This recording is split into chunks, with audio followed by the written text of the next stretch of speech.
पंडोरास box खुला है। पाकिस्तान के साबिक red ball coach Jason Gillespie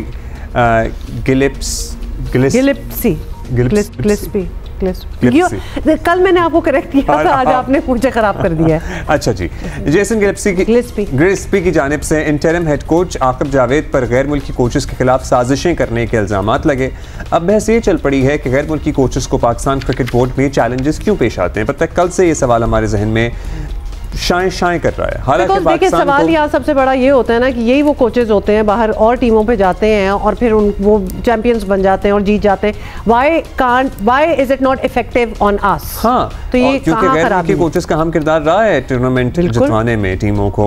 1999 में गैर मुल्की कोचेस का सहारा लिया, 1999 से एक्चुअली लिया जा रहा है। हमारे पास एक फहरिस्त पूरी आपके सामने रखते हैं, बताते जाएं। ये सिलसिला जनाब 1999 से गैर मुल्की कोचेस का सिलसिला शुरू हुआ, रिचर्ड पेबल्स से शुरू हुआ और इन्हें 2003 के वर्ल्ड कप में बदतरीन कारकर्दगी के बायस ओहदे से हटाया गया। उसके बाद बॉब वुलमर आए और बॉब वुलमर का तो वो नाम है जो कि लोग सबको पता है, ऑब्वियसली रिमेंबर ऑल्सो। 3 साल पाकिस्तान टीम की कोचिंग करते रहे। 2007 के वर्ल्ड कप के दौरान आयरलैंड के हाथों पाकिस्तान की शिकस्त की रात उनका अचानक इंतकाल हो गया, उन्हें हार्ट अटैक हुआ था। कौम के लिए भी और उनके लिए भी। बॉब वुलमर के बाद क्या हुआ? हाँ, पाकिस्तान क्रिकेट टीम की कोचिंग की कमान जेफ लॉसन ने संभाली और जो 1 साल बाद ही पीसीबी को खैर बात कहकर चले गए।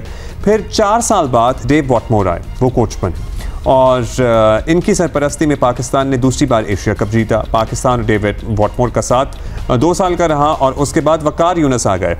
अच्छा, उसके बाद वकार यूनुस आ गए, लेकिन 2016 में मिकी आर्थर आ गए, पाकिस्तान क्रिकेट टीम के कोच मुकर्रर हुए और उनकी सरपरस्ती में पाकिस्तान ने 2017 की चैंपियंस ट्रॉफी जीती। ये तो ऑब्वियसली रिसेंट हिस्ट्री हो गई। टेस्ट रैंकिंग में पाकिस्तान पहले नंबर पे आया, लेकिन 2019 के वर्ल्ड कप के बाद उन्हें भी फारग कर दिया गया। 2023 में मिकी आर्थर की बतौर डायरेक्टर पाकिस्तान क्रिकेट वापसी हुई, लेकिन क्रिकेट बोर्ड में तब्दीली के साथ ही उनका सफर भी वहां खत्म हो गया। बेसिकली और शॉन टेट को भी बतौर मेंटोर हायर किया गया। अप्रैल 2024 में भारत को 2011 का वर्ल्ड कप जितवाने वाले गैरी क्रिस्टन को 2 साल के लिए वाइट बॉल का कोच मुकर्रर किया गया, लेकिन 6 माह बाद इख्तलाफात की वजह से वो इस्तीफ़ा देकर चले गए।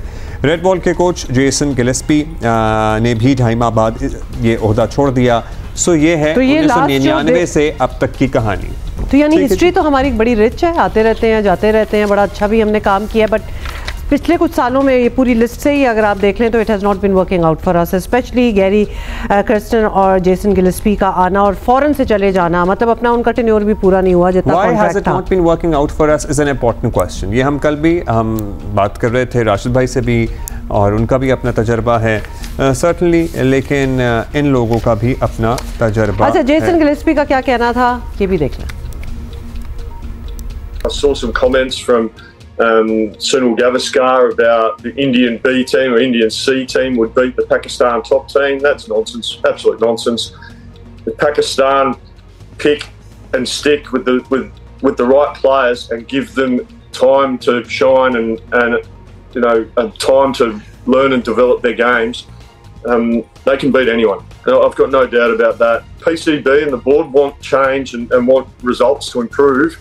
They need to get the right people in place, get the right players on the bus, and get the right selection panel in place and back them in and give them time and be patient with them to allow them to just do their jobs. And same goes with the coaches. If you're going to give a coach an opportunity, give them an opportunity to really build something meaningful, because otherwise the results are going to stay the same.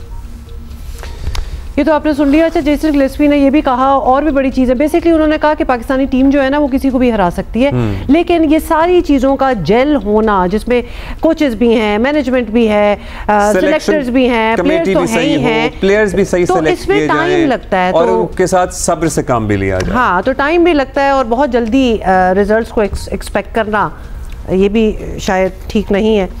अच्छा जी, चलें अब इस पे बात करते हैं। हम कल से बात कर रहे थे फॉरेन कोचेस के हवाले से कि why isn't it working out. Test cricketer Ahmed Shahzad हमारे साथ हैं, उनसे बात कर लेते हैं। अहमद, क्या हाल है आपका? अच्छा, सबसे पहले तो अहमद, पहले तो आप अपना ज़ाती तजुर्बा जो है ना, अपना एक्सपीरियंस बताएं। आपने पाकिस्तानी कोचेस के साथ भी काम किया है और फॉरेन कोचेस के साथ भी, तो फ़र्क क्या होता है और फ़ायदा किसके साथ ज़्यादा होता है, या हर किसी के ऑब्वियसली एडवांटेजेस तो होंगे? Enlighten us, please. देखिए वो लोग बहुत प्रोफेशनल होते हैं और वो उनकी जो ग्रूमिंग हुई होती है वो सारी इंसाफ पे मबनी होती है। उनमें फेवरेटिज्म और लाइकिंग डिसलाइकिंग बहुत कम पाया जाता है। ये चीजें उनमें वो मेरिट पे चीजें करते हैं जो चीजें टीम के लिए ठीक होती हैं और प्लस उनको नॉलेज भी होती है। उन्होंने प्रॉपर कोर्सेज किए होते हैं और कोर्सेज भी वो वाले जो यहाँ से नहीं होते, जो उनके अपने मुल्कों से ऑस्ट्रेलिया इंग्लैंड से होते हैं टॉप नॉच। तो और उन्होंने उनका फिर नीचे एक्सपीरियंस होता है। कोई भी डायरेक्ट आप देखें कि यहाँ पे तो जो हमारे कोचेस लगते हैं वो पाकिस्तान खेल के आते हैं और डायरेक्ट कोचिंग में आ जाते हैं। तो अगर आप गोरों को देखेंगे, फॉरेनर्स को देखेंगे, तो वो नीचे पहले डोमेस्टिक अंडर 19 में काम करते हैं। जिस तरह आप राहुल द्रविड़ को देखिए, उन्होंने वहां पे उनका पूरा एक जाल बिछाया, प्लेयर तैयार करके दिए भारत के यंगस्टर्स जो भी भारत के अंदर खेल रहे हैं। उसके बाद वो फिर भारत की मेन साइड में आए और मेन साइड में वर्ल्ड कप जितवा के फिर साइड पे भी हो गए। तो आप देख रहे हैं ये एक प्रोसीजर होता है जो पाकिस्तान में मिसिंग चल रहा है। अच्छा अहमद भाई, वजूहात जो भी रही हों, यहाँ कभी कोई गैर मुल्की कोच टिक कर काम कर पाया नहीं है बहुत देर। तो कभी कहा जाता है कि पे पावर बाहर करा देती है, कभी ये कि बोर्ड मैनेजमेंट के साथ गुजारा नहीं होता। आपकी समझ में असल मसला होता क्या है? नहीं, मामला यही है कि देखिए जो पीछे रिसेंट पास के अंदर अभी जो गैरी कर्स्टन और गिलेस्पी आए थे, ये तो जबरदस्त कोच थे, ठीक है, इसमें कोई दो राय नहीं है। उससे पहले जो पाकिस्तान के अंदर कॉर्नर आए वो भी थोड़े से पाकिस्तान के रंग में ढलते हुए नजर आए। उन्होंने भी फेवरेटिज्म किया, दो के उन्होंने रिजल्ट प्रोड्यूस किए, एक आधी टूर्नामेंट उन्होंने जीता, लेकिन वो भी फेवरेटिज्म करते थे। लेकिन यहाँ पे अगर आप देखेंगे रिसेंट पास के अंदर जिस तरह पाकिस्तान में फौरन गैरी जैसा बड़ा कोच आया और उसको जिस तरह हमने ट्रीट किया और उसको जो है ना डीथ्रोन कर दिया, वो फिर एक बड़ा नेगेटिव इम्पैक्ट जाता है वर्ल्ड वाइड। और फिर होता यही है कि जैसे ही उनको मौका मिलता है, जिस तरह अभी जेसन गिलेस्पी ने आप देखेंगे किस वर्ड का इंतखाब किया, क्लाउन ही कह दिया।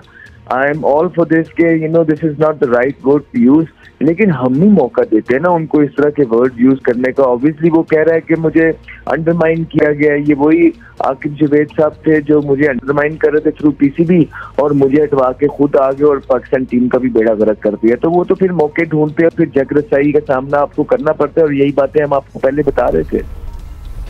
तो आपको लग रहा है सेंटिमेंट ठीक था, चॉइस ऑफ वर्ड सही नहीं था, गला खराब हो गया।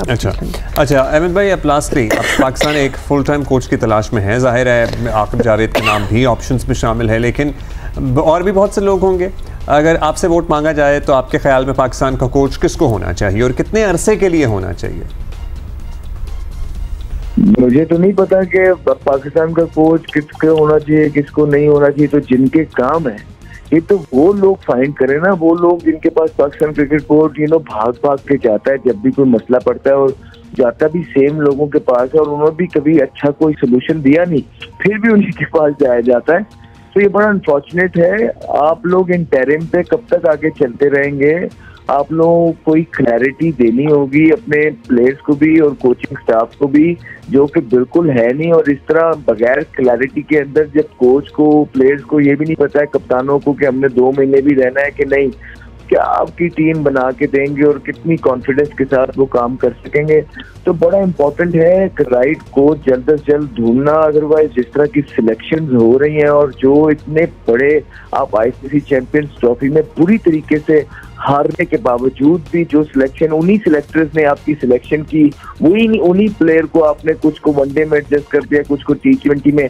और अब आप देखेंगे कि जैसे ही वो एक 2 इनिंग्स में परफॉर्मेंस करेंगे, इनको दोबारा से जिन टीम से ड्रॉप भी किया वहां भी ले आ जाएगा। तो यही पाकिस्तान का अलमिया है अनफॉर्चुनेटली जो अहमद कर रही थी। बहुत शुक्रिया अहमद शहजाद, आपने अपना ओपिनियन भी दिया, pros and cons to both the things. लेकिन डेफिनेटली बहुत सी चीज़ें बदलनी होंगी ताकि वो भी आए और हम भी एक्सेप्ट करें।